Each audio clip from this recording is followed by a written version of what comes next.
دل کہتا ہے کہ میں اس کے ساتھ ایک نیکی کر دوں، حالانکہ وہاں نیکی نہیں ہو سکتی، تو میں تیرے حضور عرض کرتا ہوں کہ فَضَعْرِفْ بِهِ عَلَىٰ عَذَابِ وَانْقِذْهُ مِنْهَا، میرے والد کا عذاب بھی مجھ پہ ڈال دے، آج میرے والد کی بخشش کر دے۔ اللہ فرمائے گا عَقَبْتَهُ فِي الدُّنْيَا وَبَرَرْتُهُ فِي الْآخِرَةِ، اے تو دنیا میں نافرمان تھا، آج فرما برداری کرنا چاہتا ہے۔ وہ دیکھیے بھائی، جہاں عمل کرنا چاہیے وہاں پھر اس عمل کا کیا جزا ہوگی کہ جزا کے مقام پہ اللہ نے فرمایا تیری نیت اور اتنی سونی ہے، خُذْ بِيَدِ أَبِيكَ فَانْطَلَقَ إِلَى الْجَنَّةِ، جا اپنے والد کا ہاتھ پکڑ، میں نے تجھے بھی جنت عطا کی، تیرے والد کو بھی جنت عطا کی۔ یہ ذرا غور کریں۔ تو پھر جہاں یہاں آپ اگر نیکی کریں گے تو اس کا اجر کیا ہوگا؟ ماں باپ اگر زندہ ہے نا تو اس کی قدر کرنا، اگر زندہ ہے، خدا کی قسم دین دنیا بندے کی سور جاتی ہے۔ عبداللہ صاحب یقیناً ایک اچھی ہستی، کیونکہ ہمارا گمان اس لحاظ سے یقین پر ہے کہ جب کوئی دنیا سے چلا جائے تو اس کی اچھائی بیان کرنی چاہیے۔ اب ان کی اولاد کا حق ہے، ایسے نہیں چھوڑ سکتے بے یار و مددگار کے آگے۔ عتیق الرحمن اور عبد الرحمن صاحب کے بچوں کو بھی نہ پتا ہو کہ دادا جی دی قبر کیڑی ہے، نہیں، یہ زیادتی نہیں کرنی۔ حبیب علیہ السلام نے فرمایا جب تو اپنے والدین یا کسی عزیز کی قبر پر جاتا ہے نا تو قرّ نعالہم، تیری صورت تو چھوڑ، تیرے پاؤں کی آہٹ کو بھی قبر میں وہ پہچان جاتے۔ اور جب تو قبر پہ کھڑے ہو کے ان کے لیے قرآن پڑھتا ہے، سوچئے تو صحیح ہے، جب تو نماز میں ان کے لیے دعا کرتا ہے، جب تو ذکر کے بعد ان کے لیے دعا کرتا ہے، اللہ اکبر، سوچئے۔ ایک بزرگ قبرستان کے قریب سے گزر رہے تھے،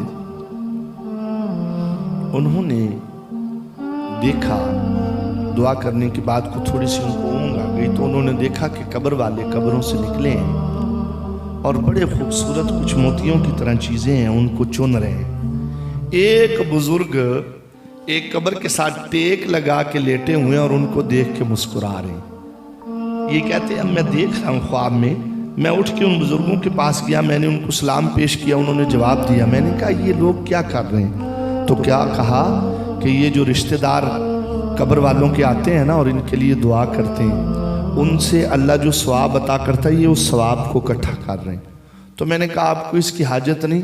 تو اس نے مسکرا کے کہا میرے بیٹے نے تو قرآن پڑھا ہے جس کو یہ اکٹھا کر رہے ہیں، یعنی میرے نامہ اعمال میں تو آ چکا ہے، یہ تو اکٹھا کر رہے ہیں، میرے بچے نے تو پڑھا ہے۔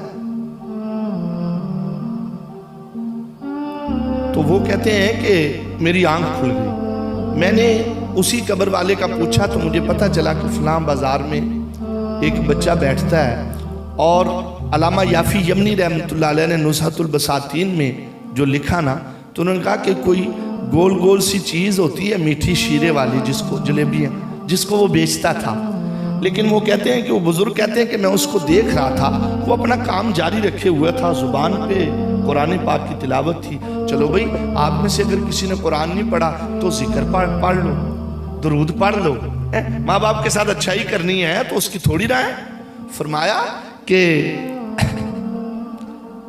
میں چلا گیا اس کے پاس، میں نے سلام پیش کیا، اس نے جواب دیا۔ میں نے کہا آپ ماشاءاللہ قرآن بڑا پڑھتے ہیں؟ کہا جی میرے والد نے مجھ پہ یہ کرم نوازی احسان کیا کہ مجھے حافظ قرآن بڑھایا، میں قرآن پڑھتا رہتا ہوں، ایک دو دن میں جب اس کی مکمل تکمیل ہو جائے میں جا کے والد کو ثواب پیش کر دیتا ہوں۔ یہ بزرگ کہتے ہیں وہ بات آئی گئی ہوگی، کچھ عرصے بعد میں پھر قبرستان میں گیا، اسی حالت میں نے دعا کی تو میں ٹیک لگا کے بیٹھا تھا تو مجھے اسی حالت میں نیند آ گئی، اور میں نے خواب میں دیکھا کہ اسی طرح قبریں کھلیں اور لوگ جو ہے نا وہ اکٹھے کر رہے ہیں موتی۔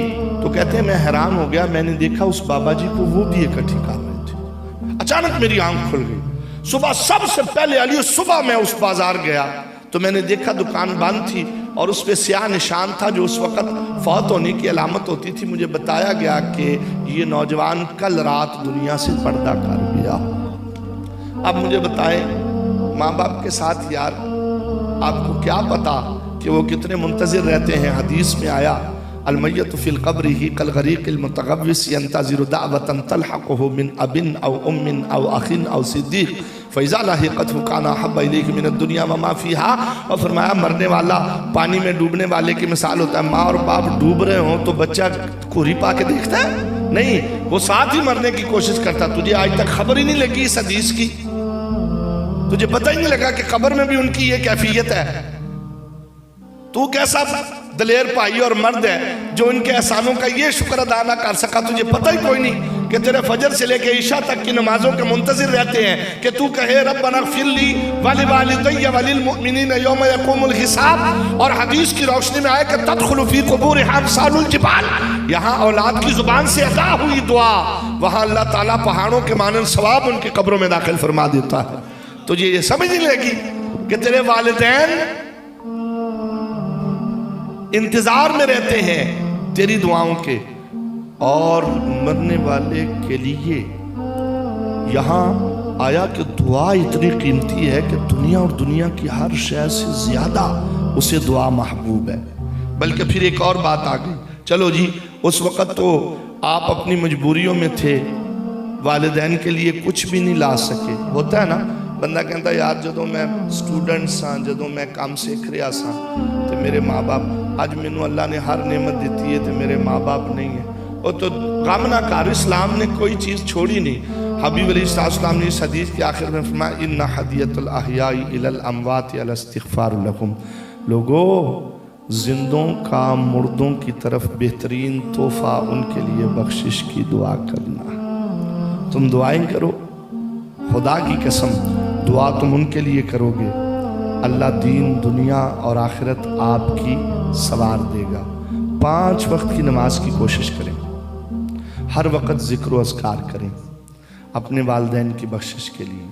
اور آخر میں ضمناً میں ایک عرض کرنا چاہتا ہوں, اگر آپ والدین کے لیے دعا کرنا چاہتے ہیں تو ہماری ایک پیر کی محفل ہوتی ہے